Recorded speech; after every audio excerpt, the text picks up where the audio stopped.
following program contains mature subject matter. Viewer discretion is advised. Gang rape victim who died of euthanasia revealed harrowing details of 3 separate sex attacks in final interview. And this whole story makes you fucking glow beyond whatever Chernobyl could have ever hoped to glow on.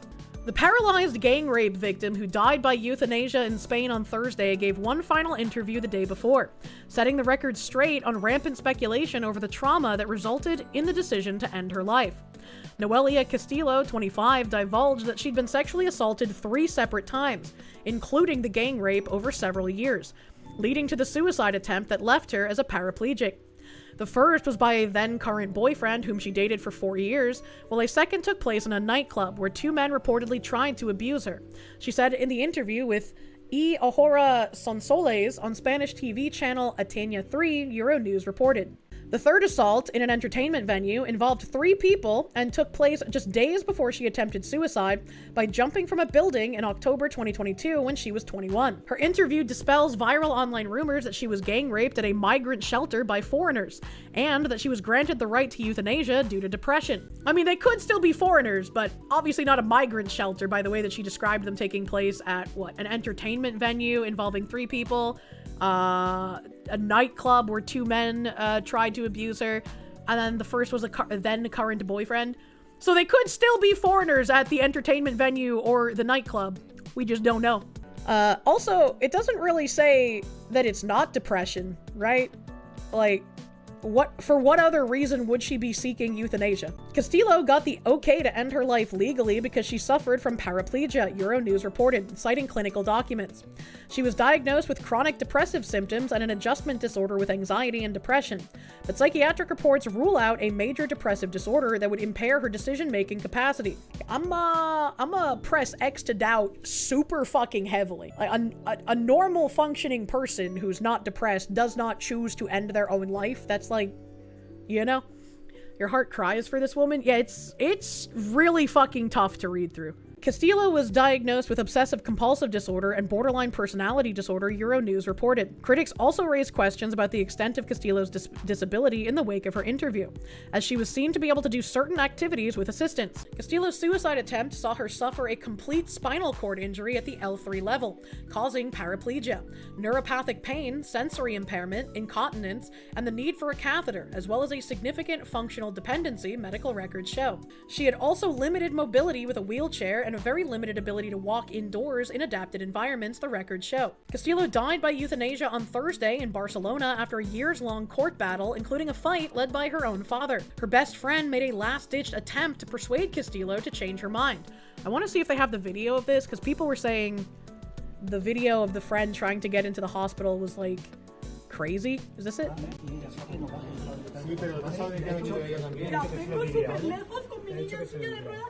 Mi hijo ayer lo han operado, la han dado hoy el alta en el hospital y no puede entrar.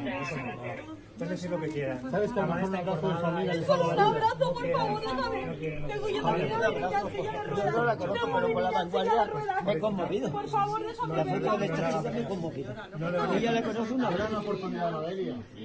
El día de mañana podría ser nuestra hija, ¿sabes? I can't understand Pero un anything. mensaje que la queremos. Llevo una hora en coche con... Noelia, Cuando la cambiaron, no te pones ese mensaje para estar cuando la cambiaron del centro, yo perdí su todo. Perdí todo con ella, no sabía nada de ella. Necesito verla. She's begging to see her. Por favor. por amor, puedes hacer. Yeah, they wouldn't let her best friend in to see her. Puedes darle la oportunidad a ella. Que no es un tema de oportunidad, no está en mi poder. ¿Cómo te llamas? Carla Gutiérrez. Y eres la mejor amiga de Era Noelia. instituto, íbamos juntas y éramos mejores amigas. ¿Y perdisteis el contacto? La cambiaron del centro, se la llevaron y ya perdimos el contacto. Vale. Íbamos al Santa Eulalia, al COPE. ¿Y querías verla hoy? Quería verla y a ver si cambia de opinión y si no, pues poder despedirme. Y no te han dejado. ¿Qué te han La dicho? policía nos impide pasar. ¿Qué te han dicho? Es que no nos dejan pasar, y mira que he venido también con mi niña, que también está en silla de ruedas y no... Pobrecita. Y Carla, sin quererte incomodar más, ¿vienes de muy lejos? Vengo del hospital de Santa Eulalia. Saca antes al colegio de los niños para poder despedirme o verla o a ver si cambia de opinión. ha pasado mucho ella, ha pasado mucho. No te molesto más. Gracias. Le has dejado una carta, ¿no? Sí, le dejo una carta, a ver si la puede ver y por lo menos poder hablar con la madre a ver si... I wish I could understand what she was saying, but I was not given subtitles. Puedo convencerla. Can't understand Spanish. How could I know this is her friend? Well, I mean, it was told to us in the article. It was told to us in the article, and I wanted to see the video just to see what it was like. I'm sure if I could hear them speak, I would be much more affected by it, but I can't. She lost contact when they switched hospitals, and she came here to make her change her mind, but they won't let her. They would not let her change her mind on euthanasia because they had already like marked her organs for transfer, which is absolutely horrifying to me. I will never be an organ donor. The hospital stopping the best friend. Yeah, it's kind of gross. She was first admitted to a hospital in Tarragona following her suicide attempt and later underwent almost 2 years of intensive neurorehabilitation. 10 months later, she applied for assisted dying. In her statement to the court, Castillo said that she was suffering constant physical pain and impacts to her daily life. I mean, yes, but obviously she attempted suicide in the first place, which is indicative of a depressed individual. And now that she has compounding issues with her mobility due to that prior suicide attempt, she could use that to actually have a complete suicide enacted. It's an incredibly tragic case that she even got to the point of a first suicide attempt. Like where is any of the protection network for this woman? Where was anyone to help this individual and to actually give justice to the people who took advantage of her? Like how did she even get to that point in the first place is what I'm wondering. In her statement to the court, Castillo said that she was suffering constant physical pain and impacts to her daily life. The suffering was ruled persistent and incompatible with any significant functional recovery, and euthanasia was granted, despite her father's opposition, documents show. Under Spain's 2021 law, any Spanish adult over 18 requesting euthanasia must be suffering from an incurable disease or curious, chronic, and disabling condition, and the decision must be taken free of external pressure. Critics claimed the Spanish state failed Castillo, and I would agree. The institutions that should have protected Noelia failed her. I refuse to believe that the state did not have the tools to give her care. Opposition party PP leader Alberto Núñez of Feiju wrote on social media. And I'm kind of curious as well, right? Like she explained once again like where the assaults took place. An entertainment venue, a nightclub, and then the first one by her then current boyfriend. So I'm wondering like where people were getting, I guess, were they just like making shit up when they were saying it was at a migrant shelter? Because I saw so many tweets saying it was at a migrant shelter, and I was just like, that's really weird that so many people are saying migrant shelter, and I could believe it, but I'd like a source. What happened is that she got raped, she got no justice, she wanted to commit suicide, changed her mind, wanted to live, and then the fucking commies at the hospital gave her assisted euthanasia, aka Canadian healthcare. Yeah, no, they basically fucking murdered this person. And this is why a lot of people have been turning against the like death with dignity kind of thing. This is from the lawyer. Noelia's organs are already compromised. That's what Polonia Cas claims. Noelia's mother would have told her that they can't suspend the euthanasia because her organs are already compromised. Sí, pero Polonia, estás diciendo que la persona profesional médico que acaba avalando que sí, que la eutanasia está bien, al menos uno de ellos está en el comité de trasplantes. ¿Podemos llegar a pensar que necesita un trasplante de Noelia para alguien? Lo que nos ha dicho su madre es que cuando ganamos las primeras cautelares, esto refiero a palabras de su madre, cuando ganamos las primeras cautelares, lo que la dicen es, no puedes hacer eso porque ya teníamos todos tus órganos comprometidos. Okay, so cautelares is restrictions placed by the judge. So I guess she's saying that when they won that first I guess step in court, the medical team already had told her that their organs had been already promised to someone else. That's kind of fucked up that like they can promise your organs to people before you pass away and then you have no right to like save your own life afterwards. Yeah, what a beautiful promise. What a beautiful promise. Entonces, lo que nosotros... ¿Quién le dice eso a su madre? Se lo dicen desde el hospital. Oh, he asked who told her mother that, and she just says they just said it from the hospital. She didn't clarify who exactly did who made the call. Fuck, dude. So it's just general. The hospital did it. That seems like if you get a general like that, like nobody could be really held accountable because they're just gonna keep passing the finger around. It seems that way, yes. Entonces, por supuesto que nosotros defendemos la donación de órganos porque ni el que dona ni el que recibe en ningún momento se lleva dinero. Entonces, a mí la donación de órganos... Pues... Stop it there. She's saying that she defends organ transplant because the people that donate or the people that receive the organs don't get any money from it. But the hospital still gets money, so I don't know what. Yeah, I don't know. Yeah, I don't know what the point of saying that is, because like, you can defend organ transplant, but you can also defend not stealing organs from someone who no longer wants to die? ? Like, that seems very fucking weird. Personalmente me parece una buena práctica. Lo que no me parece, bueno, por supuesto, el que dona y el que recibe no lleva dinero, pero todo el intermedio de médicos, facultativos, hospitales que participan, sí que se llevan dinero. Entonces yo... Okay, she's now clarifying that the hospital gets money. I do have a screenshot of like what the hospital gets for the organ donations as well, which is, again, crazy. Entiendo de que me parece estupendo la donación de órganos, entiendo que al mismo tiempo no debe permitirse por conflicto. How nice organ transplants are, but that they... And you cut it off, so keep going. She's not saying anything like special. Is there a reason she's calling it organ transplant instead of organ donation?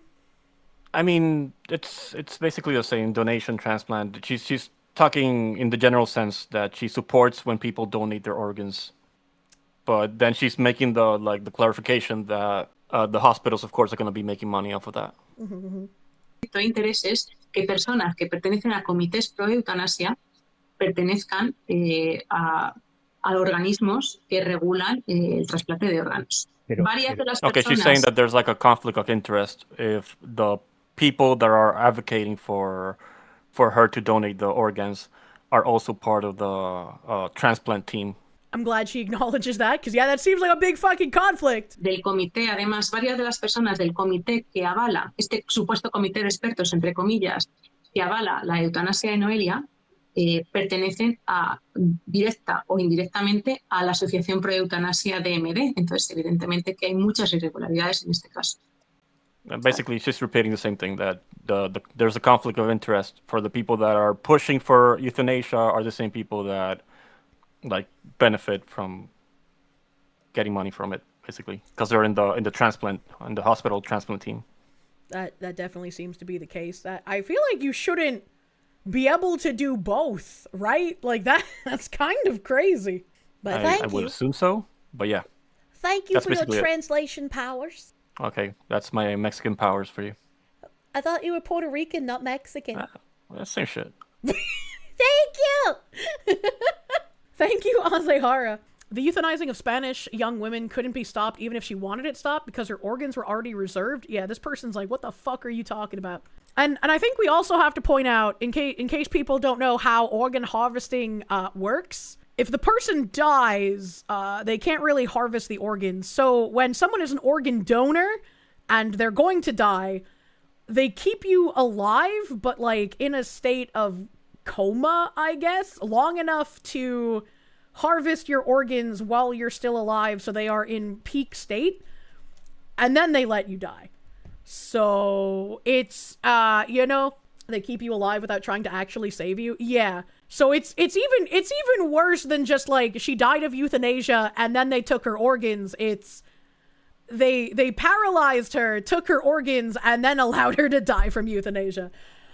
It is very fucked up. So this is the video of her making progress. New video of Noelia Castillo Ramos. You can clearly see she's standing up and trying to progress in her recovery. The Spanish state wouldn't let her lawyers intervene because they'd already said other people could have her organs. People would burn in hell for this. Con cuidado, ¿eh? Mira usted qué máquina, ¿eh? Estamos paseando por Badalona. Todo chula ella. Ya mismo está corriendo. Mírame. Anda que no.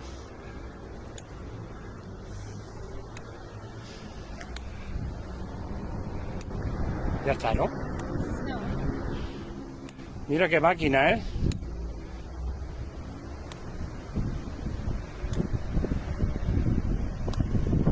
Un minuto de grabación, no más. 24 segundos. Paraplegic my ass. This is paraplegic, is it not? It's quadriplegic when they're like completely unable to move, yeah? Like I'm pretty sure fucking what's his face, the little gremlin that crawls everywhere, Ricky Berwick, he's paraplegic, yeah? He's saying what a machine, she will soon be running. Yeah. Muy bien, no corra, despacito. Mírame, que se acaba el tiempo. Un Look at her besito. smiling. Acción. Quadriplegic is for limbs, paraplegic is just legs. Duly noted.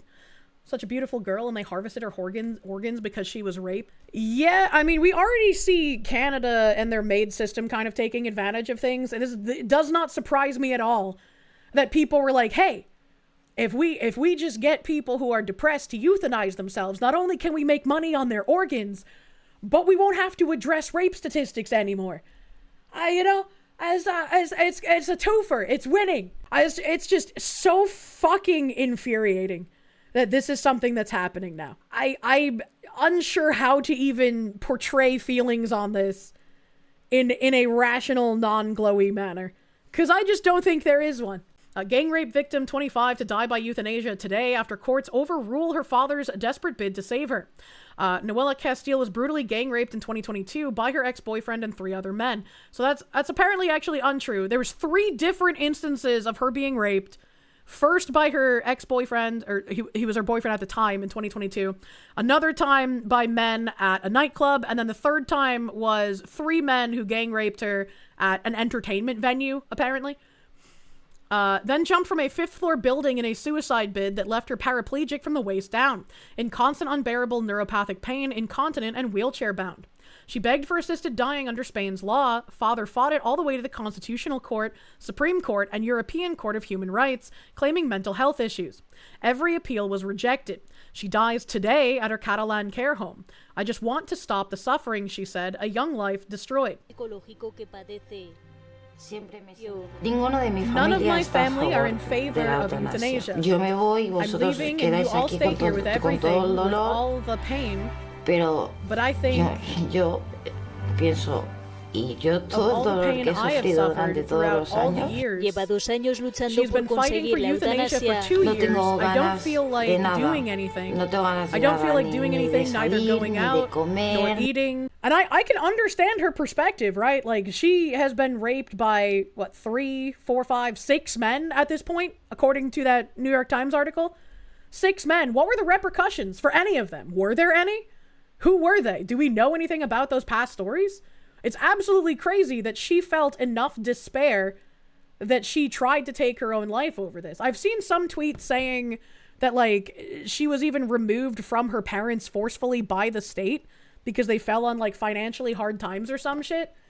And so it's like, is the state, like, spiriting away young women who then go through issues that end up in them being raped, and then the state is advocating for euthanizing them to harvest their organs? I guess it's just like this hellhole of fucking nonsense. What are we doing? You don't even want to know what the US CPS does to poor kids? I thankfully have only ever had to deal with CPS once because my mother lost custody of my brother and I for a temporary period when she was caught illegally selling firearms. I don't know how long she had been doing it or how successful she was at doing it, but eventually she sold to another undercover agent. And then we had to deal with CPS. And every time we had, like, supervised visits with the CPS lady, my mom would hug us. And, you know, you do the usual, like, oh, I miss you so much, I'm a crying mother thing. But in our ear, she'd be like, you have to lie to the lady and tell her how much you miss mommy. You gotta tell her all the nice things that mommy does so that you can be back with mommy. I was like, just don't try to be honest. Just lie about everything, you know? And then yesterday, March 26th at 3:34 p.m., someone tweeted, it's now confirmed by the hospital that Noelia Castillo Ramos has been euthanized. She reportedly was having second thoughts in the final days, but doctors convinced her to move forward since some of her organs had already been reserved for donation. Like, the fact that I even have to read that still astounds me. Because it's like, they're still my organs. They're still in my body. I don't care who you promise them to. If I no longer wish to kill myself, I should be able to rescind that.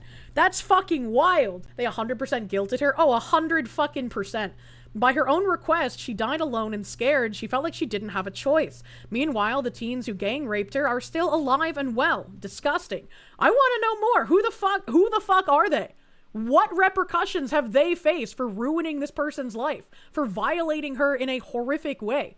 And here is some sheets. According to her lawyer, Noelia Castillo Ramos cannot change her mind about undergoing euthanasia because her organs are already committed. Her lawyer highlights the hospital's conflict of interest in this case because Noelia's organs are worth millions in billable charges. This graphic is from the 2025 Milliman report on transplant charges. This isn't for her organs. This isn't for Noelia. This is a previous report about how much the hospital could estimate and make off of them. Also, I would like to point, as in the middle I was saying that I read the top of this, and it says estimated U.S. average 2025 transplant costs. So this is the estimated U.S. transplant cost. So we're looking at what these organs would be making the hospital in the U.S. Unsure what amount the hospital in Spain would be making. But as we have here, bone marrow, allogenic, it says total estimated number of transplants, 9,535. Estimated billed charges, $1,261,800. My next question would be, is that per transplant? Or is that for the total of all of them? Because if it was for the total of all of them, that would be incredibly fucking cheap.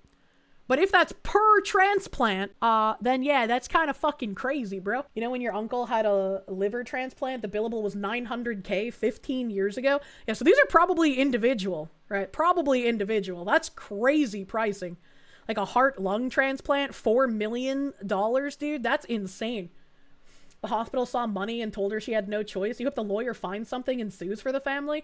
I don't know if they can, but that would be at least the bare minimum silver lining here. I really want to know what happened to the fucking rapists in all of this, though, you know?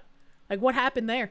This person posted, now I've heard of 2 cases of euthanasia where a girl was put in a mental institution and then got raped by the other patients. Again, I don't think this one is raped by the other patients. She said in that article, the first one was her then boyfriend, the second one was at a nightclub, and the third one was at an entertainment venue. This person said, Dutch woman Milo Verhoef, 17, euthanized in 2023. She was raped at age 13 and 16, and her parents put her in a mental hospital and later called the euthanasia doctor. Investigate those parents. Investigate the fuck out of those parents. What the fuck? Spanish Noelia Castillo Ramos to be euthanized today, gang raped at age 22. Isn't it obvious what this is all about? Girls traumatized by societal neglect, lack of care, and diverse rapists. Their societies are to blame and perhaps neglectful parents. And this again just kind of feeds into what I said earlier. It's just like you're going to import people who are increasing the rape statistics in these countries. You're going to let rapists, both foreign and like regular natural born citizens, off, right? You're going to just let them out without having to serve any time. So it just seems like you're feeding the natural born women as minors in these countries to rapists to then euthanize the women and harvest their organs. Like, what is happening here? Hell is real. You can go there right now. I am tired of living in hell. It's also tiresome. And then to cap this off, this is an actual ad in Canada. Does your life suck? Have you thought about ending it abruptly? We can help. Breaths are sacred. When I imagine my final days, I see bubbles. I see the ocean. I see music. Even now, as I seek help to end my life, there is still so much beauty. You just have to be brave enough to see it. And then the text on the screen says, for Jennifer, June 1985 to October 2022. I think it's really disgusting, and I guess this should have been a red flag, considering pro-choice slippery sloped all the way into being pro-abortion. That being for dying with dignity assisted suicide for people in dire straits who have no hope of recovering has now just slippery sloped its way into let's euthanize people if they're sad, if they have a cold, if they were a veteran, if you went outside and you experienced rain and that made you sad. Have you considered killing yourself? so that we can make tons of money off of your organs? How about that? I do not understand how people for these things can feel good about it. And I think these are point-proven ways that the path to hell is paved with good intentions. Because you look at something like dying with dignity, you look at someone who's like a terminal cancer patient, they're living in suffering, they're living in agony, and they can choose, instead of languishing away day after day in excruciating pain, they can choose to take their own life in a safe environment at a hospital. And you're like, that makes sense. I could agree with something like that. I don't want people to suffer, right? But then it becomes this. And it feels very much similar to the abortion track, where it's like, yeah, fucking safe and rare, right? There's another word that I always forget, but it's like safe and rare. If there's complications, if you might die by carrying to term, if the baby isn't viable, sure, that makes sense, right? You don't want to die. You don't want to enact suffering. You don't want to have a miscarriage because you can't have a viable fetus, right? It's like, even in the cases of like rape or incest, it's just like you don't want to do that. And I understand some people will be like, you can carry it and adopt it, whatever. I get that, but it's become less like safe, legal, and rare. Thank you, chat, for the third word. But regardless of how you feel about it, it's not a good thing that you had to do. It's something that you might have had to do, but a lot of people end up using it as like a birth control thing, and it's like, that's fucked up to me. That's absolutely fucked up. Brave SJ, thank you. Canadians, can you believe America lets pharmaceutical companies advertise on TV? So uncivilized. Canadian television, your life is worth nothing. You serve zero purpose. You should kill yourself. I just don't understand how people see this and they're like, yeah, we're the good guys. This is great. We need more of this. Euthanize rape victims. Yay! Like, what the fuck, dude? What the actual fuck? But Kirsche, that relieves the Canadian healthcare system of patients ending their own lives. Canada needs the money elsewhere, like to investigate extremism in video games, like Hearts of Iron 4. I hate living in our dystopia, man. Like, what the fuck?